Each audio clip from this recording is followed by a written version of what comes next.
March 19th, April 1st, New Style. The Venerable Innocent of KOMEL and VOLOGDA. The Venerable Innocent of KOMEL and VOLOGDA, born in Moscow, hailed from the lineage of the Moscow princes, the Akhlabinins.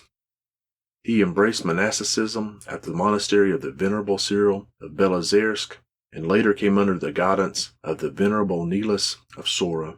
Having traveled to the east and visited Palestine, Constantinople, and spent several years in the Athonite monasteries, the Venerable Innocent and Nicholas returned to Russia and settled in a secluded cell beyond the fence of the Cyril-Belozersky monastery. Then, out of love for the eremitic life, they withdrew into the impenetrable forest by the river Sora, settling 15 versts away from the monastery. They dug a well, erected a cross, and built separate cells modeled after the Skeet hermits, where they led a rigorous life. With great difficulty in the marshy terrain, they constructed a church. Anticipating his repose, the Venerable Nicholas sent Saint Innocent to the river Nurma, predicting to him, "God will glorify you there, and your dwelling will become a cenobitic one.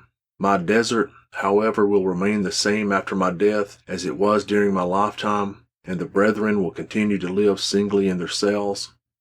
After the repose of Venerable Nicholas, Saint Innocent moved to the Vologda region and in 1491 established a cell on the river Yeda, which flowed into the river Nurma.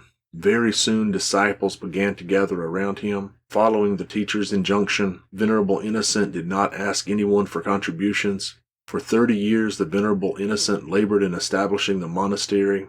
Drawing on the teachings of the Holy Fathers, and especially of the Venerable Nicholas of Sora, he wrote instructions for the brethren, urging them above all to avoid quarrels and disputes and to preserve love for Christ and spiritual peace.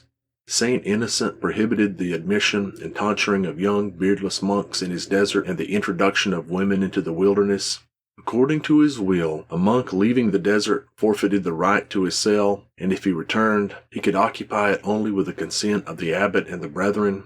The Venerable Innocent requested that the future church be consecrated in the name of St. John the Baptist, in commemoration of the third finding of his honorable head, for St. John was a guide to all monks and hermits. Later the monastery came to be known as the Transfiguration Monastery, after its main church. The Venerable Innocent reposed on March 19th, 1521. According to his will, he was buried near the swamp in the corner of the monastery.